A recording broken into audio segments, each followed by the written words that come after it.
So again, I am welcoming everybody to the Reading Into the Light, Poets Against Anti-Semitism. It's January 7th. October 7th was the anniversary, unfortunately, the 3-month anniversary of the terrible event that, for me, precipitated doing this. The next poet in our schedule is Virginia Mariposa Dale. Virginia? Oh, unmute, Virginia. Unmute. Yeah. Can you hear me? Yes. Okay.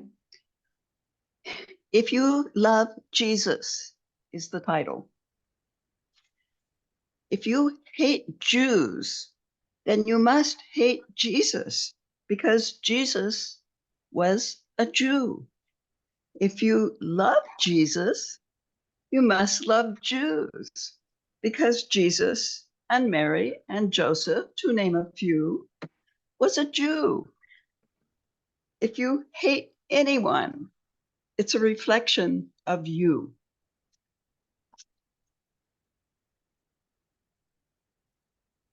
The end. Do you have another poem? No. Hey, thank you, Virginia. Thank you. Thank you very much. Shalom. Hey, our next poet was due to be S.A. Gerber. I don't see him here. S.A. Gerber, if you're here, let me know. If not, okay, we'll have to. But Lisbeth Koyman is here, my friend Lisbeth. Lisbeth, take it away. Okay, I must say I'm not Jew. I was born and raised Catholic, and I have a misleading last name, but very fond of Jew people. And here are a couple of poems about the great loss of these nefastus events going on in. Our belly uncle told us to count for Palestinian and Israeli children.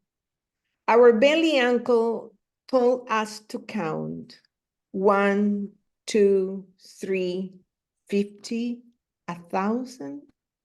Let's play Jalul.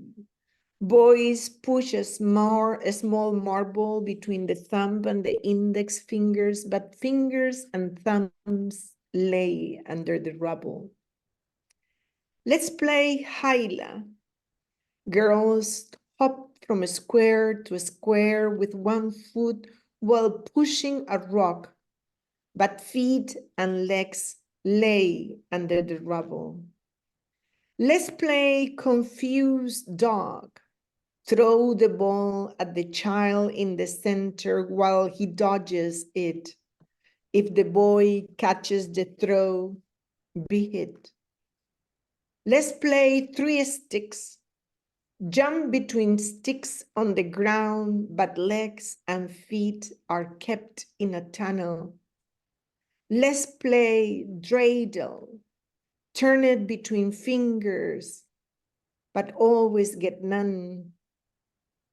Let's play the war game then, where warmongers turn to exercise power only to send young legs, feet, fingers, and thumbs under the rubble.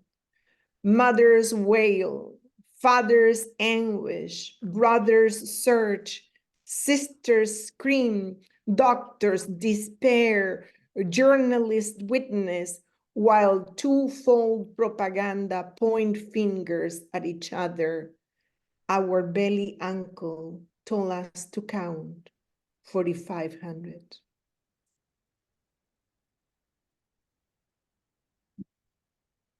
And the next one, the very brief poem, Las Lloronas of the Jordan River. At the Jordan River, 2 mothers cry for their children under the rubble. They kill their own children for a powerful lover, the warlord governing their actions. Thank you. Thank you so much, Lisbeth. S.A. Gerber has arrived now, so S.A., you can read your poems now.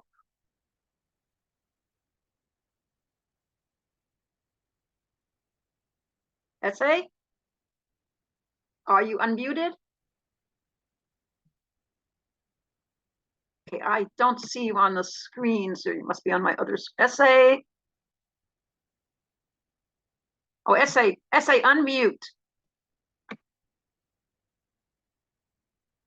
S.A., can you unmute?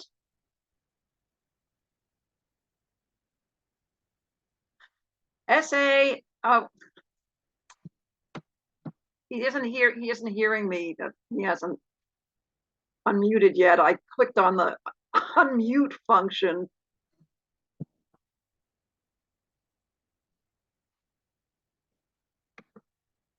Oh dear. How do we get him to know that he is? I Okay. just sent him a text message. Okay, thank you. Okay, while he unmutes, I will go on to Tammy Hattis. Hi. Hi. Hi, thank you, Lynn. So I will be reading 2 poems that are new. This one is called How Not to Make a Fist. It had been there for 6 years. I took the tapestry of birds off my wall. I replaced it with a framed poster Naomi Shihab Nye had given me when she saw the pile of books I had of hers, all waiting to be signed. Who is rich? Her poem on the poster exclaims. The girl with the tower of books waiting to be read. When I told her I was Jewish, she said, we are cousins. She was the kindest poet I ever met. As of October 7th, my tower is 14 books high with exhaustive texts on the Israeli-Arab conflicts, too dense and overwhelming for me to properly consume. In one of Naomi's poems, she asks her mother, how do you know if you're dying? Her mother answered, when you can no longer make a fist.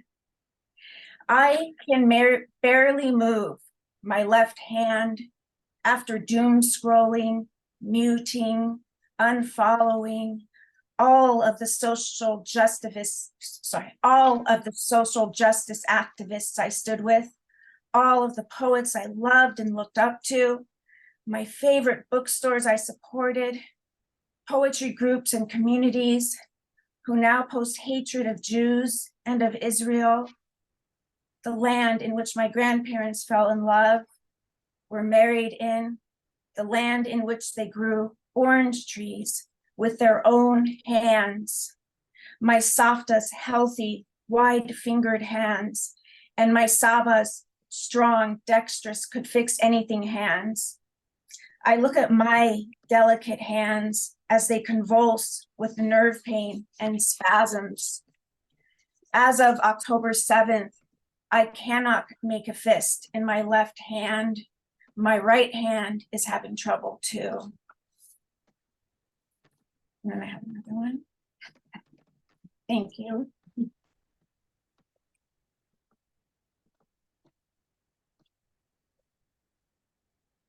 Okay, so this one is very new as well. This is called I, the Ashkenazi Jew. I am the original witch. I am the witch you were taught to hate. I am the reason for all bad things. I am the enemy. I am the witch you were taught to hate. I am the witch you cannot kill. I am the enemy. My horns are hard to see with my untamed hair. I am the witch you cannot kill. I eat your babies and children. My horns are hard to see with my untamed hair. I give you cancer by poisoning your vegetables. I eat your babies and children. I give you cancer by poisoning your vegetables. I hide a hairy magical one that makes me immune to alcoholism. I can't get drunk on anything but my own power and evil. I am the original witch. I am the witch you cannot kill. I am the reason for all bad things. Have you ever seen a witch brown bagging her liquor, drinking herself to death? I am immune to COVID and the Black Plague, both of which I brewed in my cauldron, dark and infectious as mosquitoes. The plague mask was modeled after my own harsh, beautiful beak. My horns are hard to see with my untamed hair. I plagued the wells. I can't get drunk on anything but my own power and evil. I am the witch you cannot kill. I lured Hansel and Gretel into my gingerbread house. Gretel trapped me in the oven, but I dodged it. The plague mask was modeled after my own harsh, beautiful beak. I am the original witch. I control the news, the lies, every aspect of your lives. I am the reason for all bad things. I can't get drunk on anything but my own power and evil. I am the witch you cannot kill. I control the news, the lies, every aspect of your lives. I plagued the wells. I dodged all the ovens. I brewed COVID and the Black Plague in my own cauldron. I dodged all the ovens. I am the reason for all bad things. I control the news, the lies, every aspect of your lives.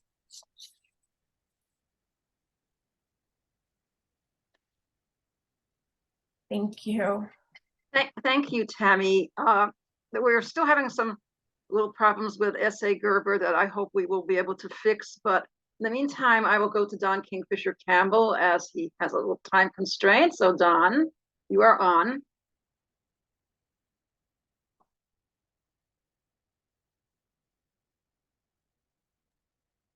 Oh, hello.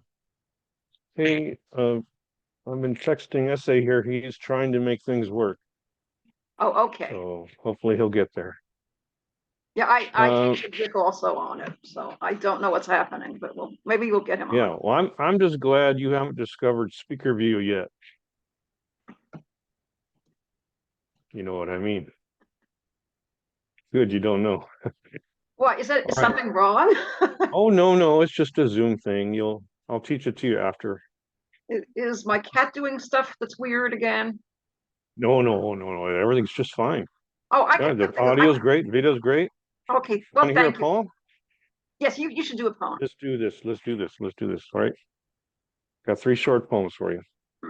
This first one is called How Can a World with a Warm and Brilliant Sunrise, a sun-shaped floor heater, toasty, puffy jacket over my sweats, a hot oatmeal and vegetable omelet sporting a cheddar cheese heart, cell phone music by SunQ, my wife hanging wet clothes to dry outside, Facebook friends offering wishes, Happy New Year. Will this ever end? Easy, especially if this was Israel. But it's not. It's Alhambra, California. So we live on easily another day, with peace here, but not there, with hope that will change into tranquility everywhere, not just in most places. So that's one of my first reaction poems.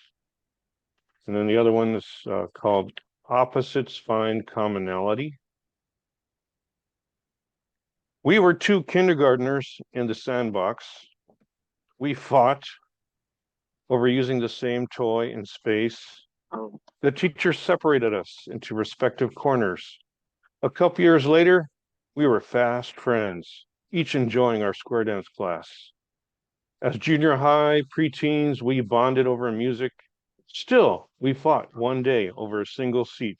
I punched him on his brace-filled mouth. We both ended up a little bloody because of that. The principal said, "How can these buddies fight?" From then on, we were concert-going pals, except for the occasional disagreement about my not paying enough attention to him. He came out to me, but I already knew. Spent too much time with a woman once at a show. So we broke off our lifelong friendship. A few years later, he invited me to his father's funeral. I didn't go because I was tired of the drama. He died not very long after that of kidney failure. Did I forget to mention I was Catholic and he was Jewish? Probably, since it didn't matter to us. It was a mutual interest that kept us from fighting too much to share our love of yes. Maybe we can all learn something from this sad story. And finally, poem I wrote last year, but it still seems timely. It's called In the World War III Museum. Piles of melted steel, rubbled bricks, and scattered wood shards to walk around for hours. Shells of ships, planes, trucks, and cars to gaze at from an uncomfortable short distance. Shadows of humans, dogs, cats, even mice, to be observed on walls and floors so close you can almost touch them. Videos of world leaders in disagreement, of people segregated in differently named countries and neighborhoods in this bunker. Finally, on these tables, mounds of cooked hair, scrapings of charred flesh, and chunks of fragmented bones as evidence we were all the same.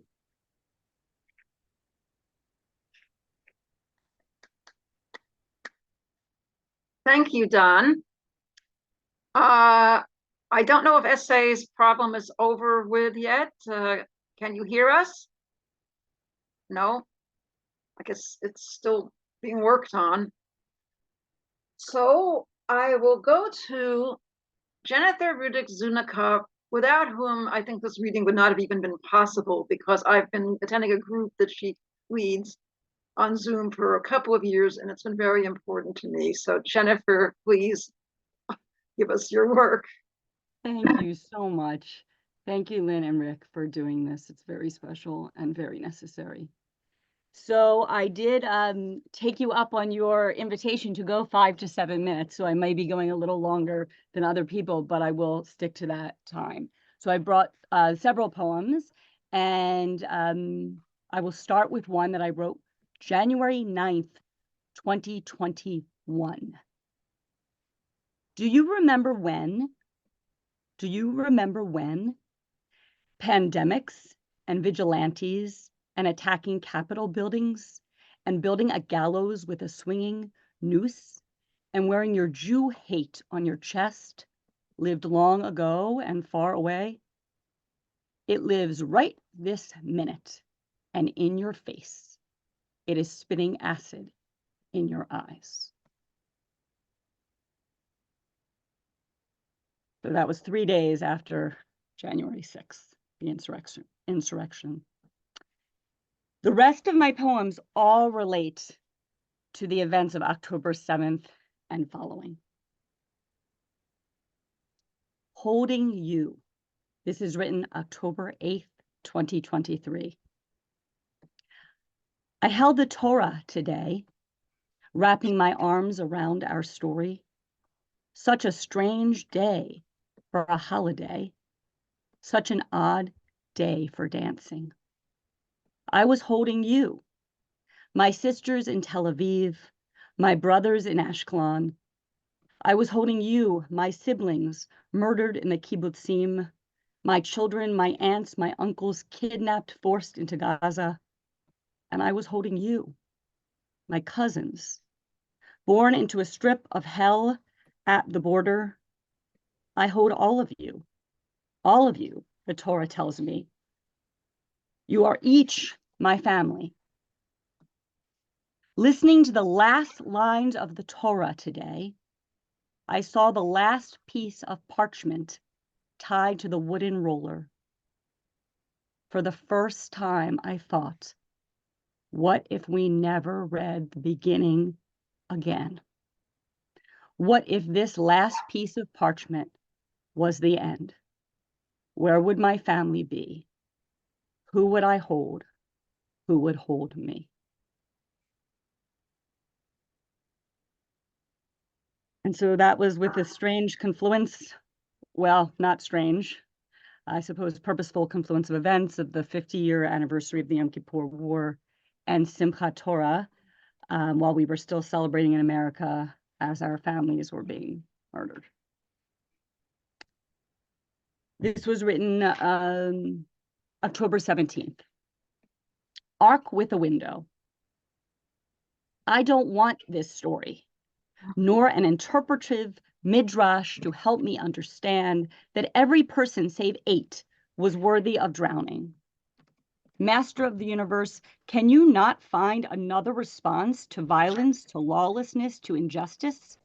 Can you not offer a retort other than this one? Engulfing every human life, save 8 favorites forced to witness murder en masse? You know your world, and your ark is too small, and your flood is too big. Your ark has a window. We see humanity suffering, whether we look out or look in.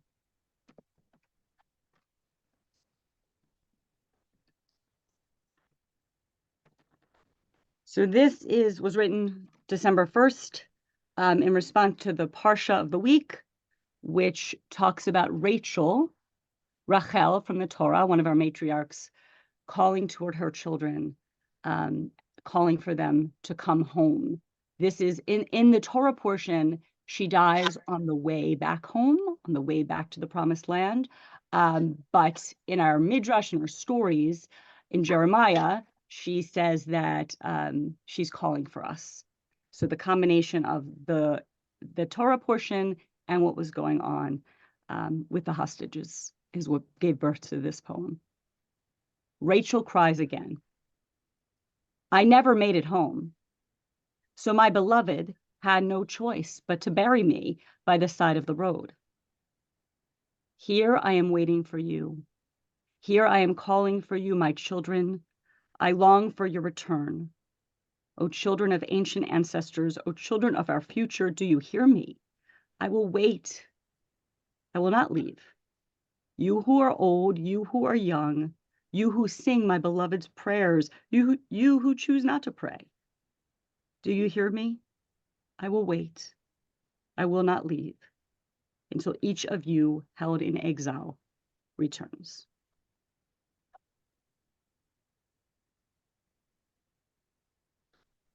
So this one is called Temple, written on December 12th. May the day arrive when every life is a treasure, when every death is a devastation. That is the day that the burial of any one child in any one land will bring forth the great cry, an anguish so complete that the following day, everyone who has ever created a weapon will now build an instrument. This is the day the Levites will play, the day each child will be a celebration, the day the world will be the temple. I'll read 2 more. Thank you, everybody.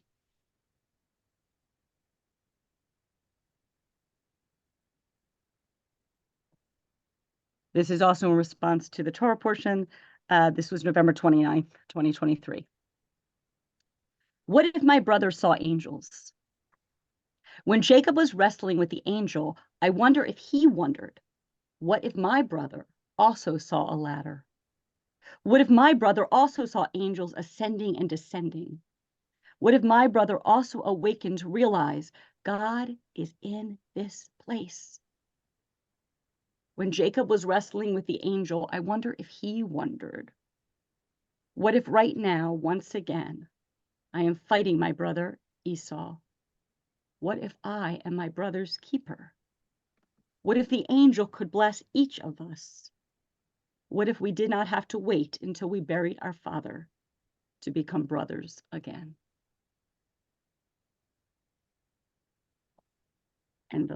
Thank you. And the last one, thank you for allowing me this time. Peace in Israel. This was my hope 1 week after October 7th.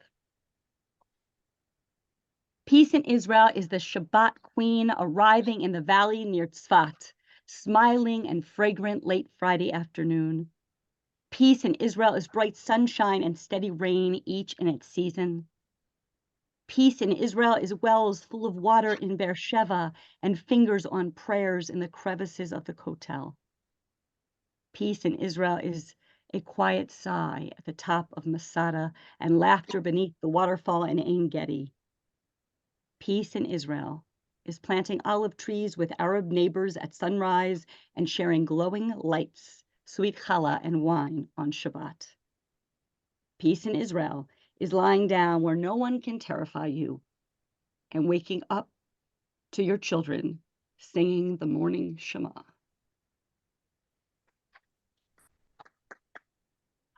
Thank you so much, Jennifer. Thank you.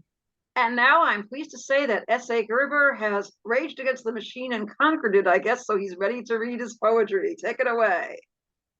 Thank you. Sorry about all that. It's just, I'm not the most technical guy in the world. And this first one's called Petty. No, I don't know what it's like to grow up Black, Latino, Native American, Catholic, Protestant, Muslim, female, blind, or homosexual. Yes, I do know what it's like to grow up Hebrew. And once again, yes, we are all born to suffer the petty indignities of the truly ignorant.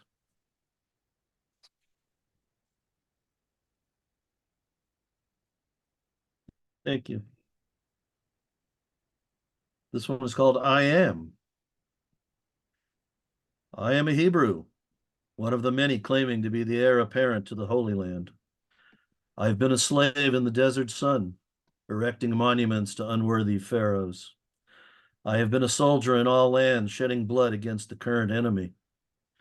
I've been oppressed longer than most, fallen by Roman spear or German atrocity. Hated and persecuted throughout the centuries in the name of jealousy, ignorance, fear, and convenience. I've been a doctor to the world, eradicating polio for both landsmen and clansmen.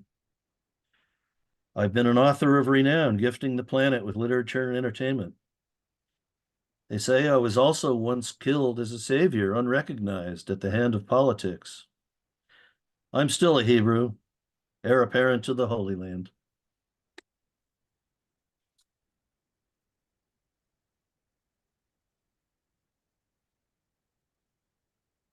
Revelation. We have seen the trails flooded by the tears of Native Americans and smelled the ash of Auschwitz. Witnessed tattered bodies on the field of Gettysburg and the streets and bridges of Selma, Alabama. Senseless murder in Mississippi, Dallas, and Vietnam. Victims of student uprising and Zoot Suit riots. The Irish, the Italians, the Polish, the Jews, the Latinos, the Asians all took a number and stood in line for their turn to be denied the American dream as promised. Children raped and poisoned by religions, language, and traditions beaten from their very souls, put to menial labor to pour sweat for the elitist, diseased ruling class. All were welcome to build railroads, fix our shoes, clean our toilets, sway elections, serve us and entertain us. The 1% still holds dominion with tight reins, eventually morphing into the foul, never-ending cesspool in which we now find ourselves engulfed. Salvation only seems to be possible by nothing short of revelation or revolution. May they both come quickly.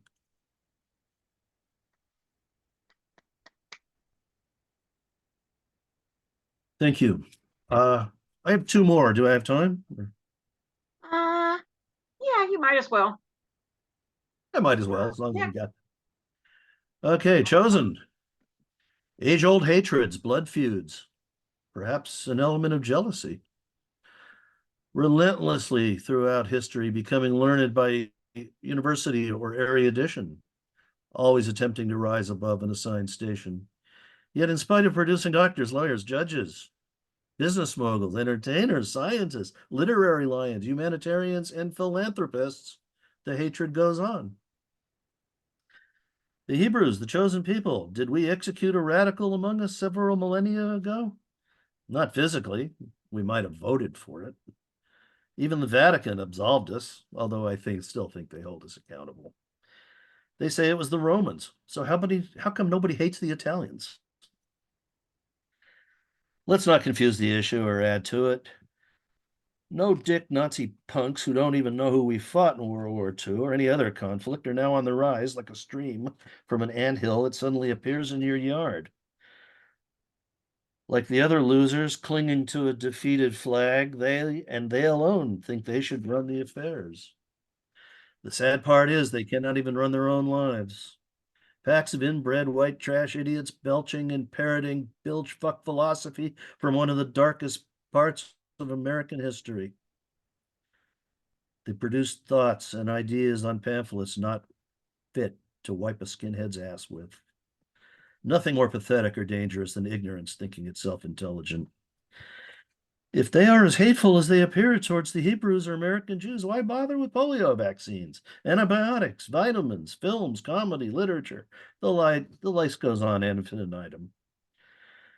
To employ a rather vernacular phrase, if you're going to talk the talk, walk the walk.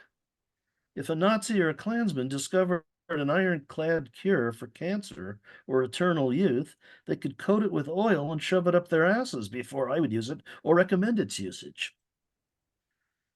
I guess integrity is more important to me than profiteering, a trait that will never infiltrate these twisted little mutant goose-steppers. And by the way, if they don't like my written voice, Sieg Heil, motherfuckers, you know where to find me.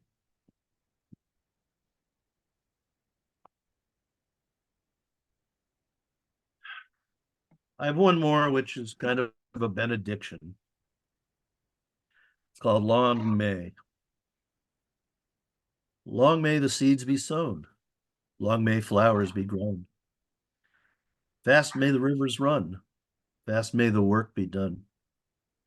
Hard may the rain come down. Hard may the tyrants drown. Soon may we find release. Soon may we live in peace. Thank you.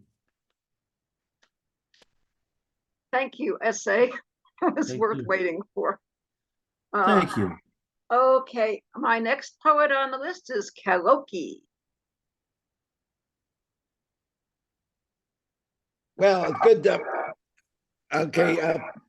I was I have a when I went I went to California to be a preacher at the theological seminary, not being a teacher, but I continued to be interested in theological subjects, and I at Fuller at the All Saints Episcopal Church.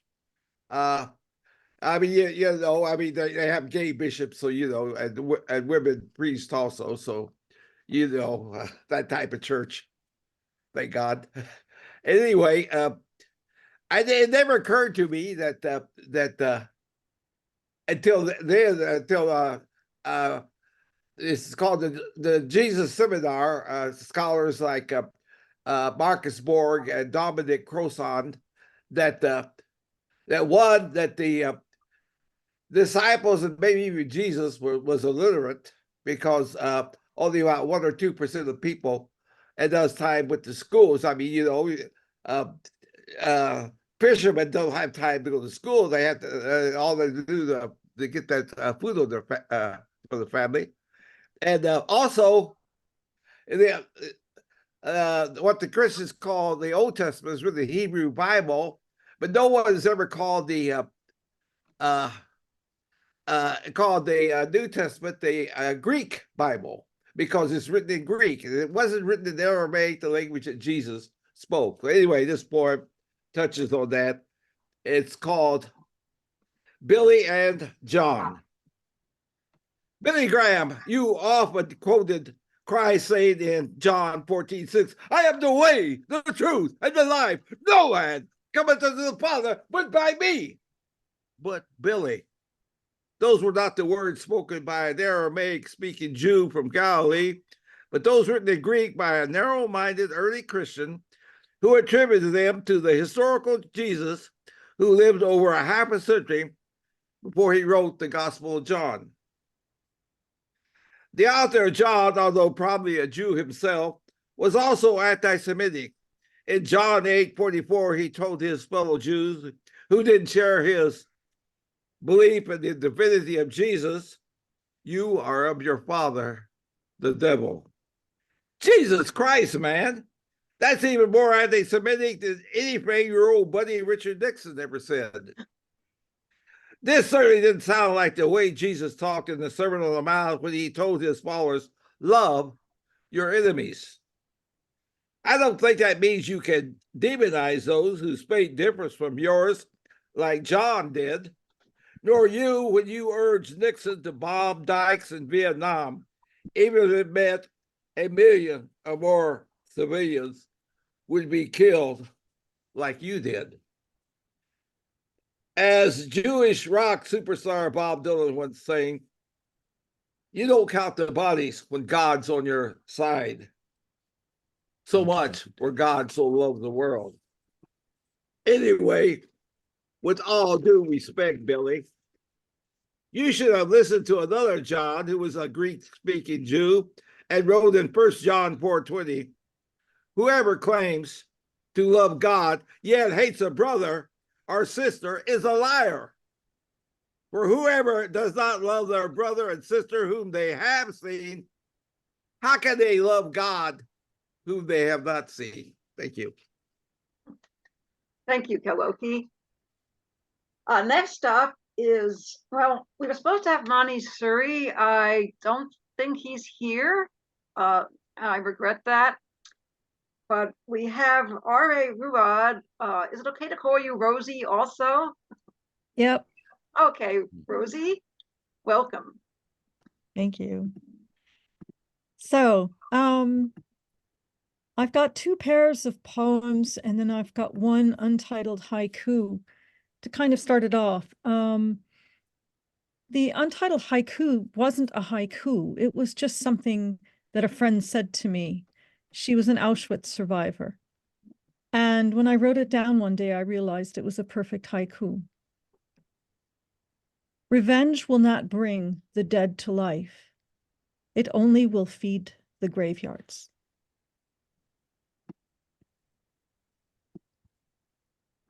The next 2 are sort of opposite expressions of the same thing, one harsh, one perhaps more positive. The meaning of blood.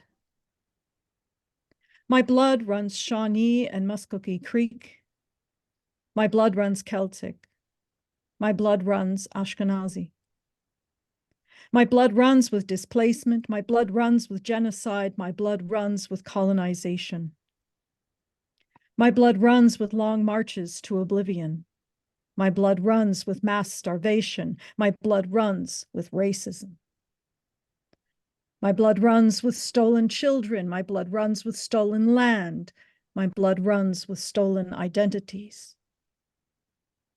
My blood has planned these. My blood has committed these. My blood has endured these. My blood has been on every side. My blood has been perpetrator and victim. My blood has been witness and complicit.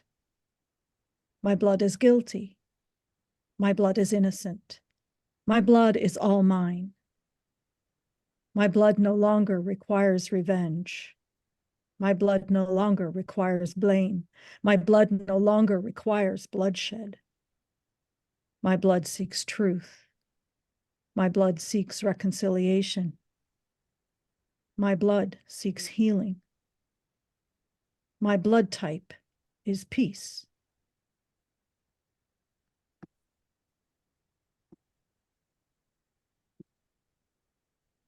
And then the more poetic side of me came out with considerata. I consider the epigenetics of trauma threading 1,000 times through my ancestry, indigenous, Ashkenazi, Celtic. So much displacement, flight, wandering far from a home that no longer is, or perhaps never was or will be. My blood is tired of pain. Rage is not why I was born. I step off the path of madness, dancing my feet gently instead. I refuse to live and relive endless generations of loss, inflicting it all on whoever stands in front of me. I honor all my grandmothers. I will never kill in their names. I carry forward their best, not worst. I turn my back on genocide. Without exception, without reservation, without apology or explanation, I choose to make peace.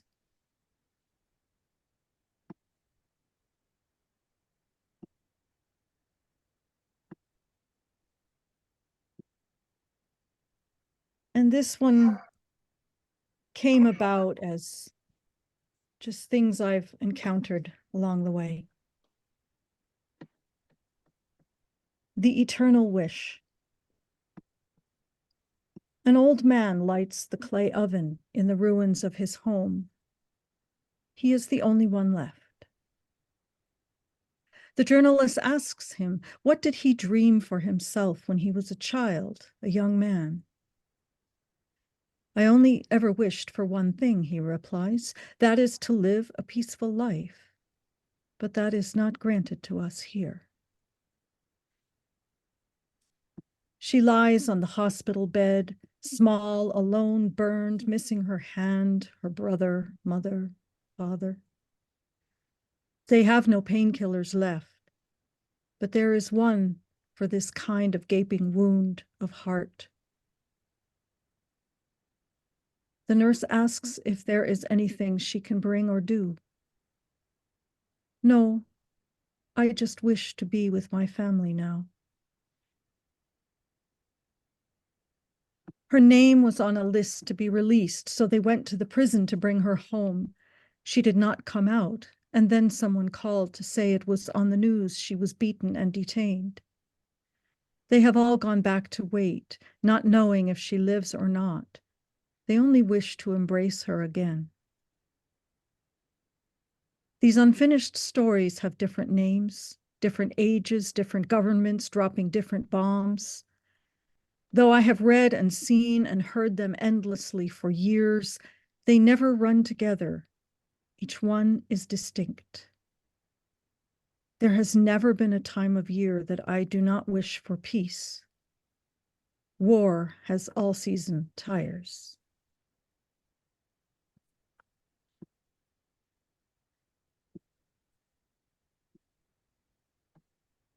And my last one is called Steps on a Long Road. And I would preface that by saying that I've worked with peace processes in Northern Ireland, with refugees from many, many, many countries, with einvording and other processes between the former Soviet countries and the rest of the EU.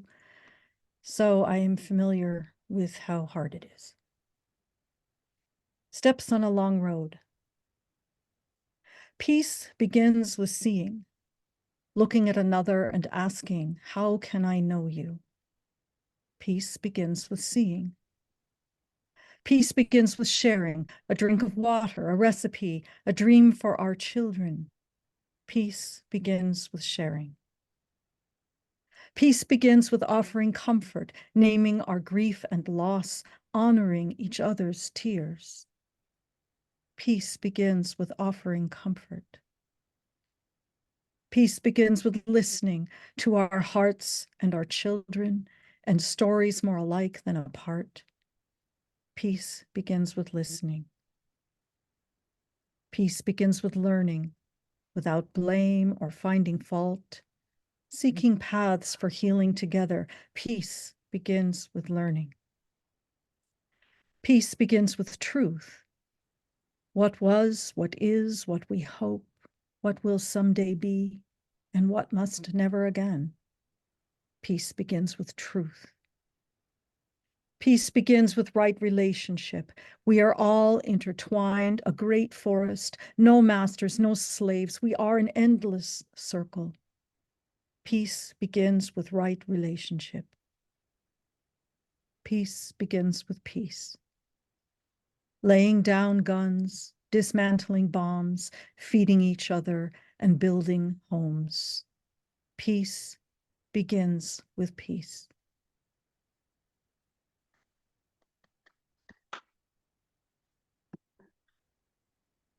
Thank you, Rose. Thank you. That's so true. Well, now we have come to, it's always sort of a tradition for the hosts to read toward the end. So I put Rick and myself toward the end, but I thought I'd put Rick at the very end as he might cheer us up, because I have a poem here. It's kind of long, and it's been turned down by numerous magazines, probably because it sounds so angry. And we've heard some other angry stuff today, but I've heard a lot of angry poems on other subjects. I feel for once I've got to have my say, and it's called They're Talking About Us. Can you hear them? They're talking about us.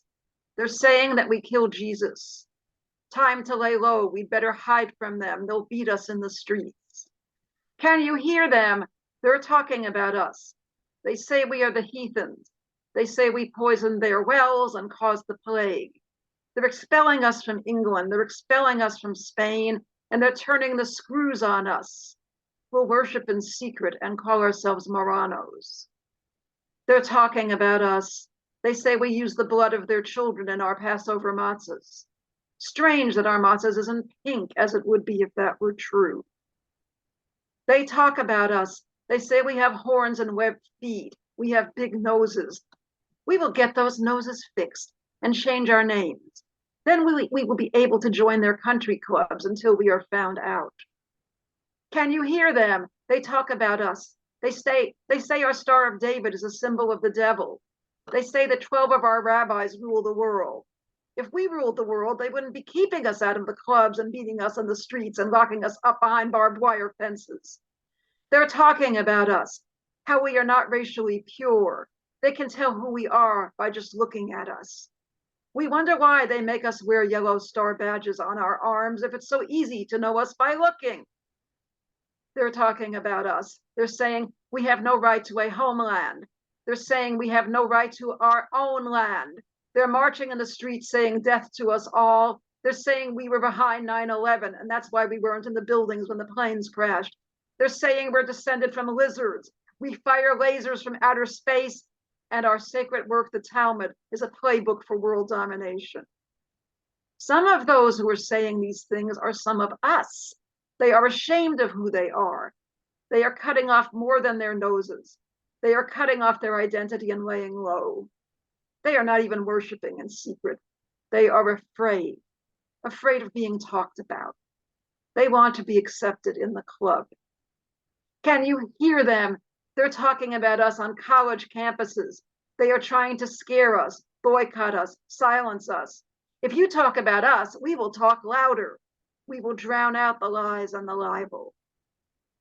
May we be strong enough to ignore them when their false narrative about who we are is printed and believed. Let them think they have the last word. Liars and gossips don't breathe very well. If we let them babble, they will end up gasping like beached fish, and we will have escaped from that place where bad talk echoes in the belly of the whale. We have survived this before. If anyone knows how to survive in spite of it all, we do, and we're proud to say it. We are the Jews. Thank you.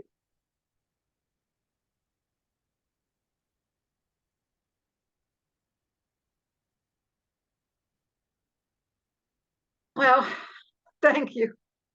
And so now I'd like to introduce my co-host, who every year publishes an issue of his online magazine, Poetry Superhighway, which is the Shoah edition, dealing with poems of the Holocaust. And he publishes poems based on Torah portions. So he is an eminent Jewish poet and a great poet.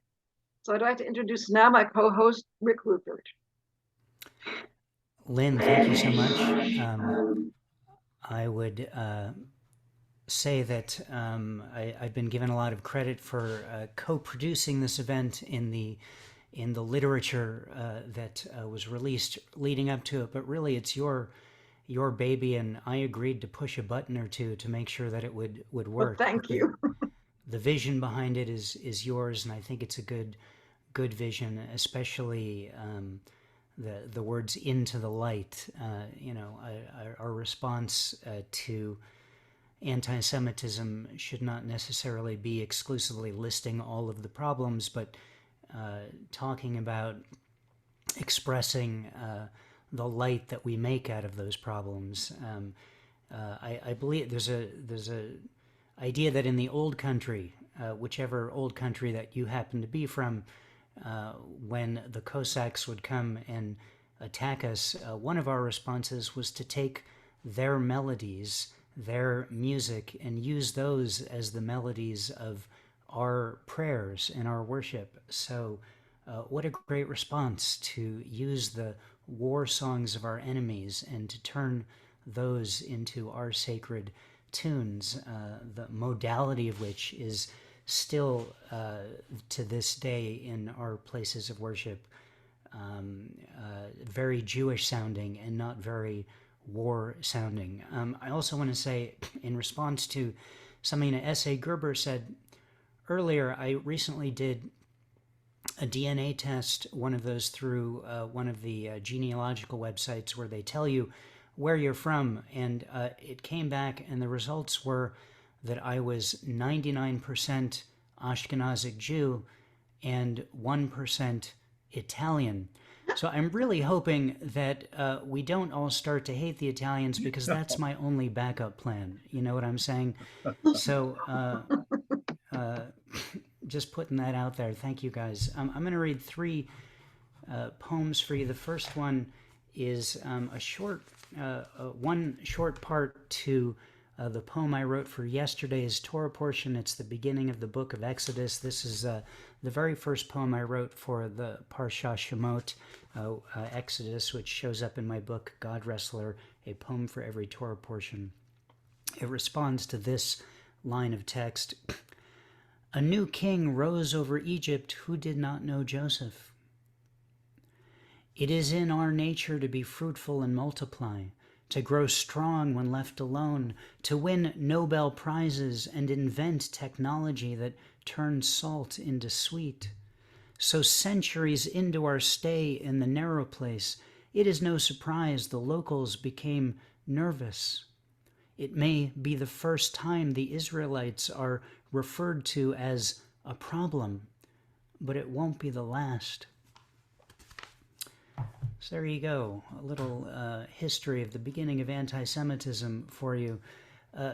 2 other pieces. I wrote this after October 7th last year, and as we were leading into Hanukkah, when I came across the Hebrew phrase Pirsumei Nisa, which means, which reminds us of our obligation to publicize the miracle.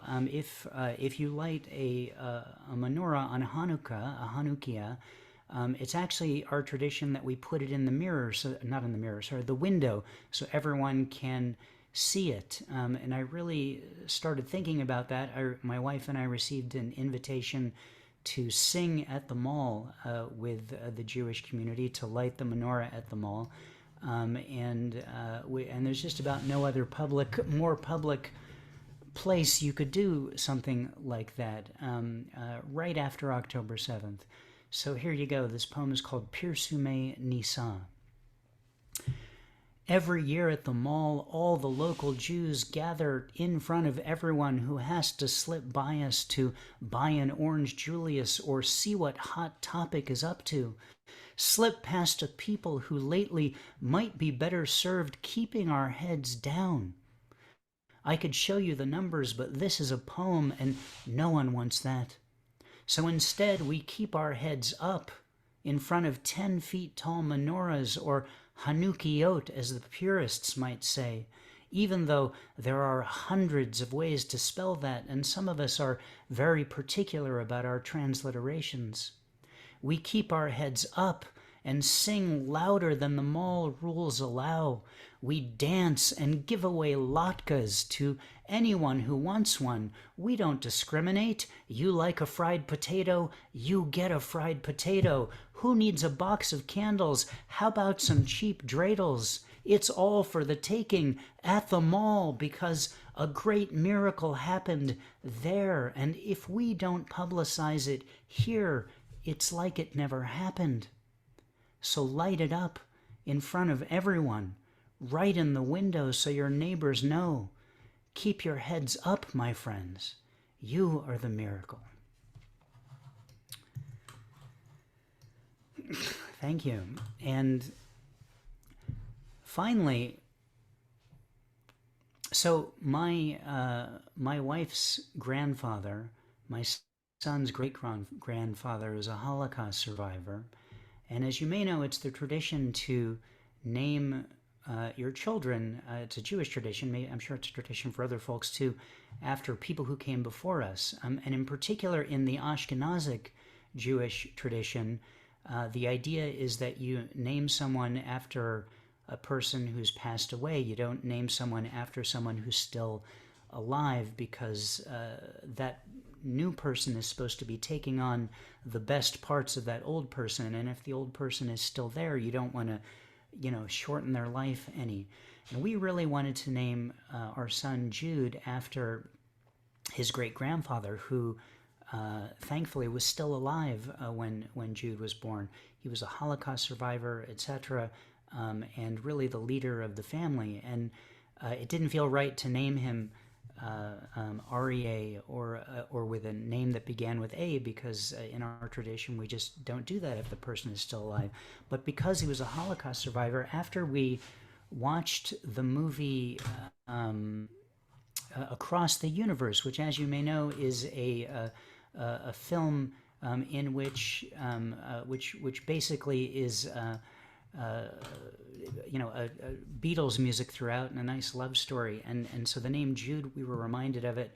And we were also reminded that, of course, in the Holocaust, that Jews were forced to wear a yellow star that had the word Jude on it. And so we thought, in the spirit of going into the light, of taking the war songs of our enemies and turning them into our sacred melodies, what better thing to do than to take the name Jude, which was supposed to be a badge of shame at the time, and using it as an example of pride. So we named our son Jude. This poem is called Hey Jude.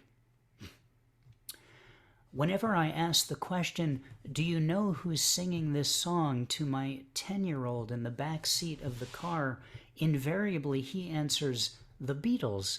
And he is correct, as I only ask him this question when they come on. He's been dealing with this since he was in the womb, when his pregnant parents, saw the film Across the Universe on the couch one evening, and in a fit of revelation knew exactly what we would be calling this impending permanent visitor. Whenever someone meets him and learns his name, it's impossible for them to not cry out, "Hey, Jude." It's like a hiccup, involuntary, can't be stopped. He used to tell everyone he hated the Beatles, and then at a certain point it all clicked and he started demanding their voices on the car stereo. Who wouldn't want anthems sung to them while being chauffeured to and from houses of fundamental learning, religious institutions, and the occasional pizza parlor? He knows who he is and the expectations people have when they sing his name.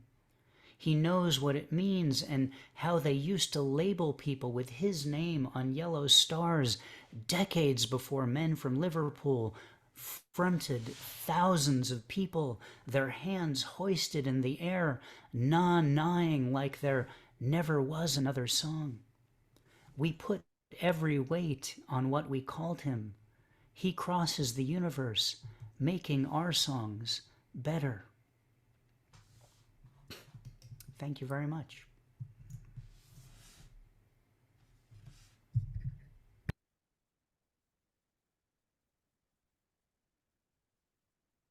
Yes. Is that it? Rick, you have any other poems? That was the whole thing. Okay. Well, I do have one request. Robbie has requested that she have a chance to read one more poem, which is okay for her to read and record. So I will ask Robbie to end the reading as she began. Well, she didn't begin it, right, because she wasn't recorded, but Robbie will now join us with the poem that she's going to read. Thank you, Robbie. Thank you. This poem was chosen an honorable mention in the WIC Poetry Peace Prize. I think it was like 2018 or 19, chosen by Naomi Shihab Nye. It's called Diplomacy. Oh, enemy, oh, friend, you are closer than my ear. I dream night after night of your face, larger in the shadows than my own, as we circle one another, two planets caught in a pas de deux. For years, we have studied one another, imagining how to strike. Yet in truth, we have not come closer than a thought, flaring our fins like fighting fish, beautiful in our fury. What if we break these glass walls? Will we at last come face to face with ourselves, hands hanging weaponless at our sides, armed only with our voices, our human voices? Thank you. Well, I want to thank everyone who was here today. This turnout was amazing. I didn't expect so many people, and there will be more people seeing it when it goes up on YouTube. Our Mishfuka in Israel will get to see it, or anyone in the world who wants to see and hear it. And yes, I hope there will be other events like this. Since this one has worked out well, I think we will look forward to maybe seeing some other ones in the future, some live ones. I think we should all give ourselves and each other a big applause for attending and for listening. And I'm thankful that we did not have any disruptions, because that's always a chance on Zoom, but everybody has been well behaved and technical problems have been worked out. So thank you all. Have a good rest of the weekend, and we'll see you next time.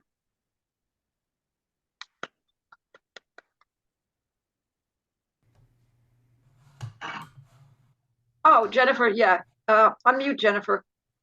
Is that okay? Yeah. So, hi everyone. First of all, thank you. This was awesome.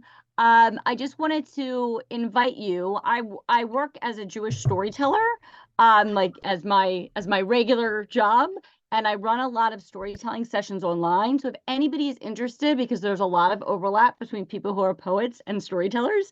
So if anybody's interested, feel free. I'll put my email address and I'll add you to the list. So no expectation, but I just wanted to invite people in case there was an interest. So I will put it up here.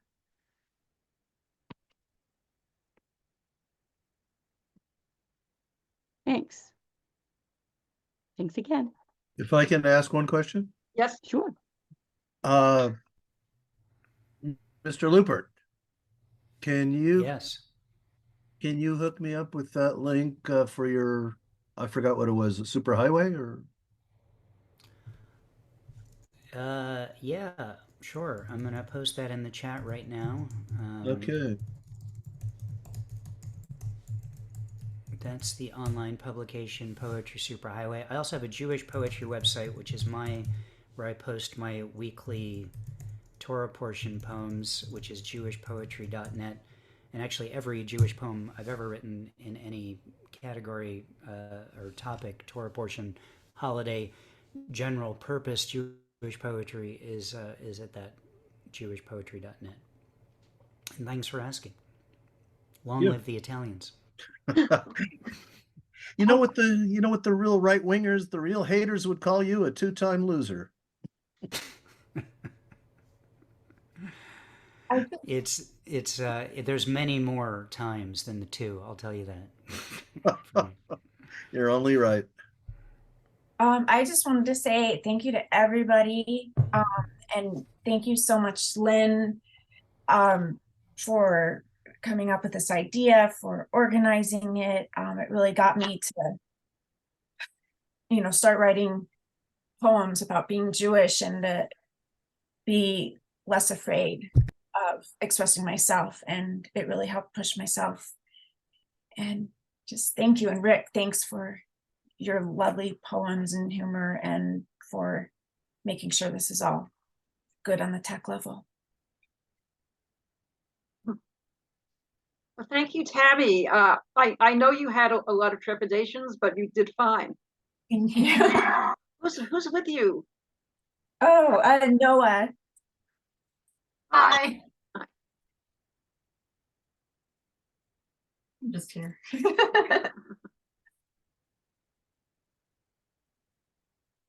Hey, fun fact, everybody, Ashkenazis that left Israel, it's historically and genetically shown that they passed through Italy and picked up some of the genealogy as they went through from Italy to Eastern Europe.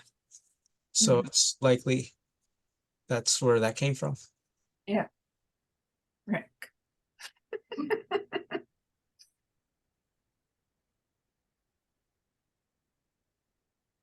Great reading, people. Oh, by the way, Rick, according to the instructions that I was looking at with the recording, I'm just supposed to let this thing end and it will automatically end and come a folder? Or is there some other way I'm supposed to do this? That sounds right. No, You can what press the happened? stop button any time, and it might be a good idea to do that now, and then it will save into a folder for you. Yeah. Okay. And